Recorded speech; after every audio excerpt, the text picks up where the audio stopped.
제가 지난번에 우리 믿음에 대해서 한 8차례 말씀을 나눴잖아요. 중간에 목사님 그 말씀이 그 말씀인 것 같고 이 말씀이 이 말씀인 것 같아요 해서 잘 들어보시면은 됩니다. 그리고 내 이후에 그 말씀을 잘 정리해서 책자로 요약해서 드리겠습니다 했는데, 이번에도 마찬가지예요. 십자가에 대해서 이야기하니까 그 말씀이 그 말씀이고 이 말씀이 이 말씀인 것 같아요. 잘 들어보시고 또 제가 이제 설교 십자가에 대한 설교 끝나면은 또 요약해서 여러분들에게 드리면은 정리가 되리라고 믿습니다. 우리는 지금까지 믿음으로 의롭다 하심을 받은 데 있어서 그 믿음의 근거는 우리의 고행이나 선행이나 수행에 둔 것이 아니라 하나님의 말씀에 근거를 두고 있다는 것을 함께 생각해 왔습니다. 오늘 한 번 더 이 믿음을 되돌아보면서 다져보면서 은혜를 받고자 합니다. 창세기 15장에 보면은 아브라함이 86세 때에 하나님으로부터 부름을 받습니다. 그래서 하나님께서 그를 불러내어서 밤하늘의 무별들을 보게 하시고, 봐라, 이제 저 무별처럼 너의 아들들이 이처럼 많아지게 될 것이다 라는 말씀을 듣게 됩니다. 그래서 아브라함이 그 말씀을 있는 그대로 믿으면서 하나님 앞에 나아갑니다. 그리고는 하나님이 그같이 믿는 믿음을 보시고 아브라함을 의롭다라고 부르시게 됩니다. 인간적으로 말도 안 되지 않습니까? 하나님 이 말씀하셨지만은 아브라함이 돌아볼 때는 인간적으로는 도저히 믿기 어려운 상황입니다. 그럼에도 불구하고 하나님의 말씀이기에 믿습니다. 그리고 그 말씀을 우직하게 믿고 나아가는 아브라함을 하나님이 의로 여기셨다는 거예요. 아브라함의 믿음은 단발적이고 충동적인 한순간의 믿음이 아니었습니다. 오랜 세월 동안 환경에 의해 움직여지는 그런 믿음도 아니었습니다. 15장에서 17장에 건너가 보면은 15년이라는 세월이 흐르게 됩니다. 그리고 아브라함이 99세 때에 하나님께서 다시금 아브라함을 부릅니다. 그리고는 이제 아브라함에게 너의 이름이 뭐냐? 예, 아브람입니다. 고귀한 아비입니다 라는 겁니다.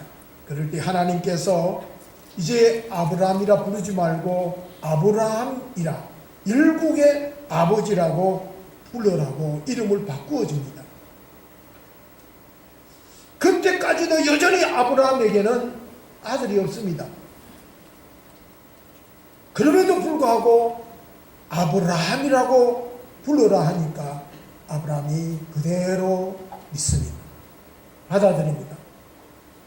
육체적으로는 하루가 다르게 쇠퇴해져 가고 있지만은 신실한 하나님의 말씀을 믿고 나아갑니다.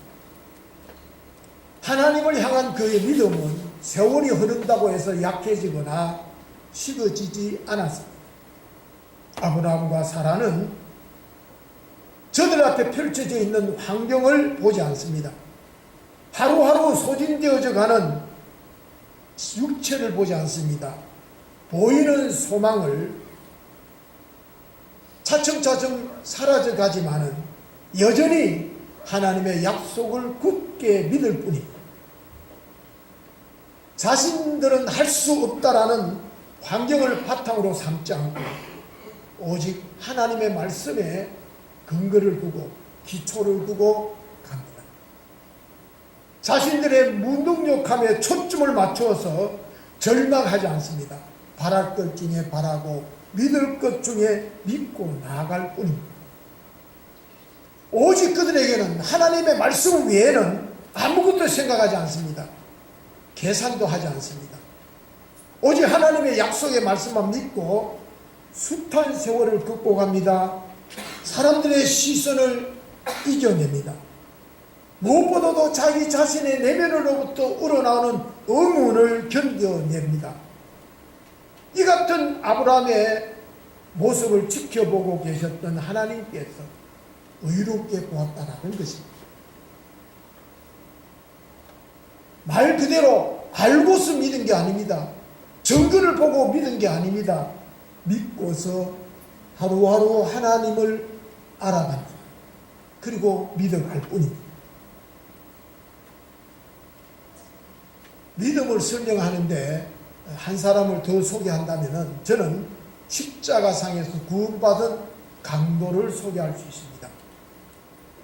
그는 자신이 지은 죄가 너무나 크고 많았기에 사람들의 눈에 보기에도 사형에 처할 수밖에 없는 죄인임을 스스로 잘 알았습니다. 그래서 그는 십자가의 처벌이 마땅하다라고 받아들입니다. 그러나 뼛속 깊이 파고드는 고통은 어찌할 수 없었습니다. 신음소리가 저절로 나옵니다. 견딜 수 없습니다.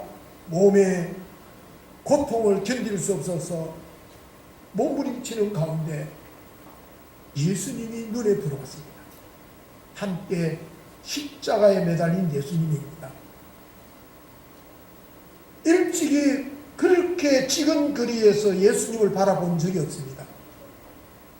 오늘따라 가장 가까이에서 예수님을 바라봅니다.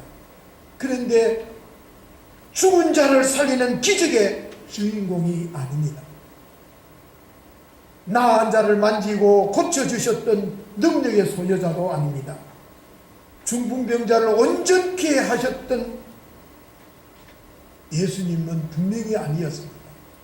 그렇게 카리스마 있고 능력이 있고 위대한 예수님의 흔적은 볼 수가 없습니다. 다만 자기 자신처럼 똑같이 신음하고 똑같이 괴로워하고 똑같이 고통스러워한 불쌍한 한 인간을 바라볼 뿐입니다. 그런데 놀라운 것은 그럼에도 불구하고 그 예수님을 구세주로 믿었다는 사실. 그래서 예수님에게 당신의 나라에 임하게 되거든 나를 기억해달라고 요청했다라는 것입니다. 얼마나 놀라운 믿음입니까? 지금 강도가 바라본 예수님은요, 예수님의 일생 중에서 가장 위대하고 화려하고 능력 있고 근세 있는 모습이 아닙니다. 가장 비참하고 가장 초라하고 볼품없는 나약한 예수님이십니다. 그럼에도 불구하고 그 예수님을 바라보고 메시아임을 믿었다라는 거예요. 이것은 마치 물에 빠져 죽어가는 사람에게 나 좀 살려주십시오 하는 어리석은 고백일 수도 있습니다. 수많은 사람들이 그동안 예수님의 기적을 보고 능력을 보고 예수님을 믿고 따랐습니다. 중풍병자가 일어나고 죽은 사람이 살아나고 귀신이 쫓겨가요. 그야말로 기적을 보고 예수님을 믿었습니다. 이것은 너무나 당연한 것입니다. 하지만 지금 아무런 힘도 없습니다. 아무런 기적도 없습니다. 오직 십자가에 매달려서 신음소리를 내며 죽어가는 예수님을 바라보면서 구세주로 믿었다. 이게 엄청난 믿음이에요.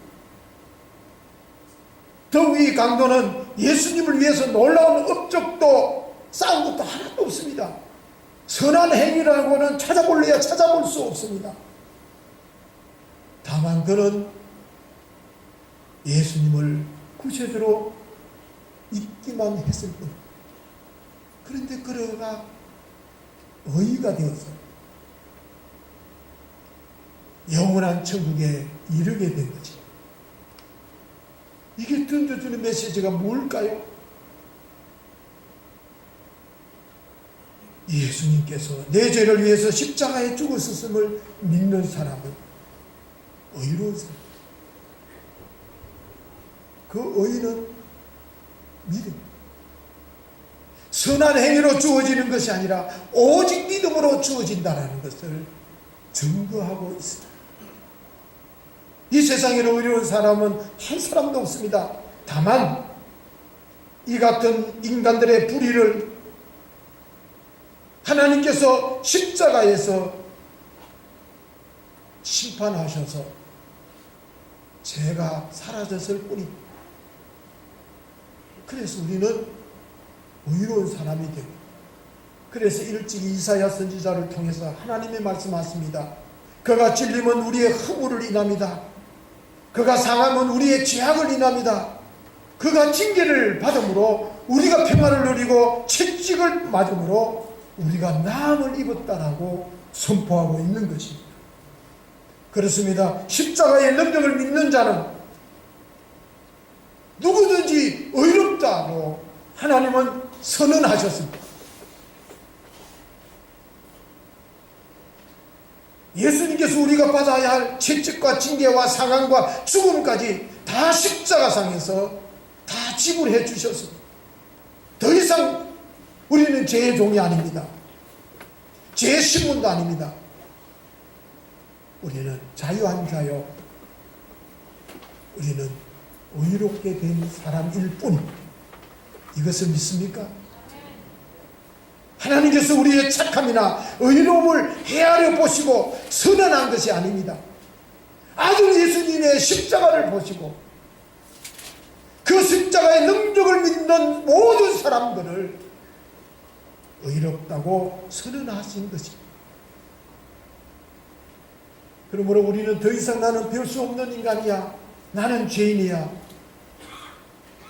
라고 그 죄의 감옥에 더 이상 우리는 머무를 수 없습니다. 그러므로 끝없이 우리 마음속에 일어나는 감정을 믿지 마십시오. 자신을 보지 마십시오. 기록된 하나님의 말씀만 믿으십시오. 누구처럼? 아브라함처럼, 십자가의 강도처럼. 우리를 의롭다고 선언하신 것은 지난날에 우리의 허물뿐만 아니라 우리의 현재의 죄도 미래 모든 죄까지도 용서하시고 의인이라고 칭해 주신 이 십자가의 능력, 이 십자가의 사랑, 이 십자가의 의를 믿기만 하면 됩니다.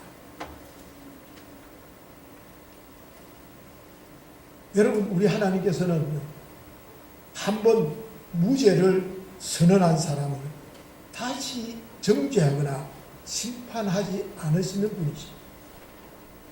그러므로 그 신실하신 하나님을 믿고 우리는 이제부터 의인답게, 용서받은 죄인답게 용서하면서 힘써 의롭게 살아가는 겁니다.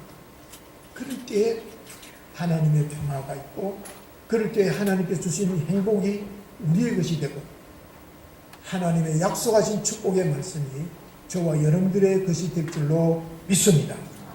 그러므로 십자가의 능력을, 은혜를 믿고 살아가는 사람들은요, 십자가를 바라볼 때마다, 묵상할 때마다 기억할 것이 있습니다.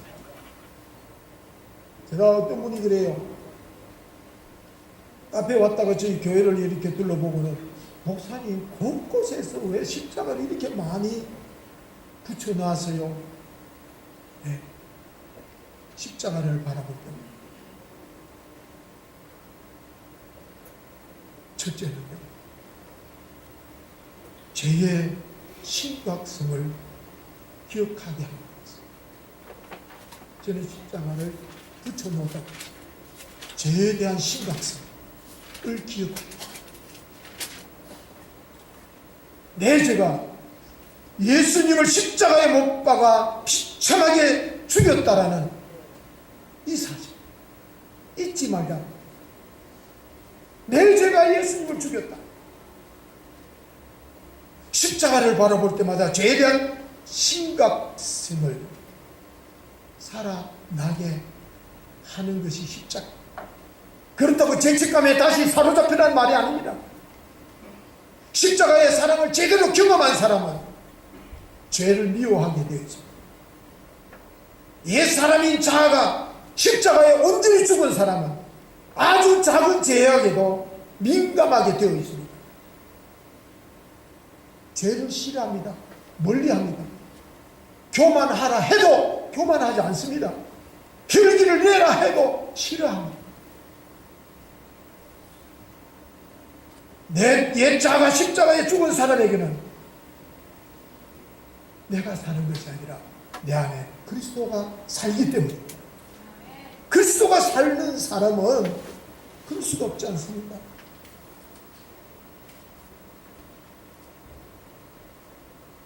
내 인간적으로는 용서가 절대 되지 않지만 내 안에 계시는 주님이 용서하라.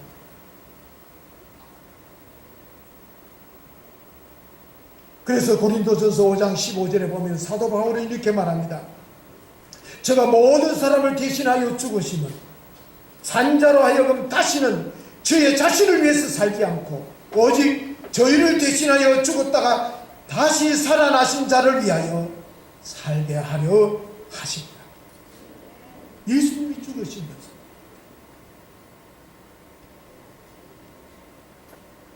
예수님을 위해서 살게 하려고 대신 죽으셨다라는 거예요. 다시 아브라함의 예를 한번 들어보겠습니다. 여러분, 아브라함이 죄를 범할 때마다요 양을 잡아서 제사를 드리곤 했습니다. 그런데 어느 날 하나님께서 또 아브라함을 부르십니다. 그러면서 아브라함아, 이제는 양을 잡아 드리지 말고 내 아들 이삭을 모리아산에서 내게 제물로 바치라고 이야기를 합니다. 아브라함이 얼마나 놀랐겠습니까? 지금까지 죄 해결하는 길은 양을 잡아 피를 뿌리는 것인데 이제 하나님께서 양을 잡지 말고 아들을 죽여서 피를 뿌리라는 겁니다. 앞이 캄캄했을 거예요. 그것도 100세의 어른 귀한 아들을 죽이라니. 늙었다고 포기했다가 15년이라는 긴 세월 동안 기다린 끝에 얻은 아들인데, 그러나 하나님 앞에 말씀 앞에 살아가는 아브라함 순종을 합니다. 모리아산에 올라가 아들을 제물로 바치려고 합니다. 칼을 들어 각을 뜨려고 합니다. 그럴 때 하나님께서 아브라함에게 아브라함아, 내가 어린 양을 준비했으니 그 양을 잡아다가 제사로 드리라고 말씀합니다. 그렇게 해서 제사를 드리고 내려옵니다. 그 사건이 있은 이후에 아브라함이 죄를 범한 뒤에 양을 잡을 때마다 무슨 생각을 했을 것 같습니다. 어떤 생각이 들었을 것 같습니다. 전에는 양을 잡아 죽이면서 별로 죄에 대한 감각이 없었습니다. 그러나 이제는 아브라함은 다릅니다. 그 사건 이후에 죄로 인하여 양을 잡을 때마다 내 아들이 죽는구나, 내 아들이 죽는구나 하는 아픔과 회개로 그때마다 제사를 드렸을 것입니다. 그 사건 이후에 죄에 대해서 심각성과 민감한 마음이 있었습니다.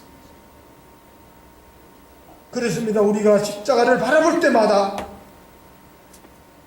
죄의 대가로 양이 죽은 것이 아니라 우리 주님께서 죽으셨음을 볼 수 있어야 된다는 겁니다. 죄에 대해서 민감해야 함을 잊어서는 안 된다라. 내 대신 주님이 죽으셔서 죽으셨지. 그것을 날마다 일깨워 갈 때에 내가 어떻게 살아야 되는지도 함께 알게 되는 것이 십자가의 은혜인 줄로 믿습니다.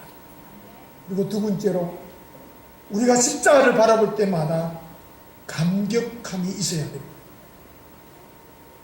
나같이 쓸모없는 나를 위해서 주님이 죽으셨다.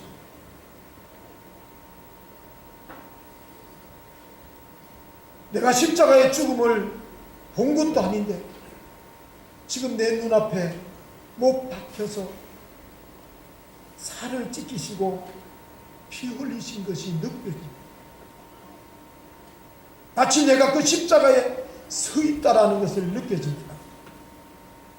내가 그토록 고민하고 고민하던 죄를 위해서 죽으셨다니, 내가 십자가에서 그렇게 죽어야 하는데 내가 죄를 씻어줄 수 없는데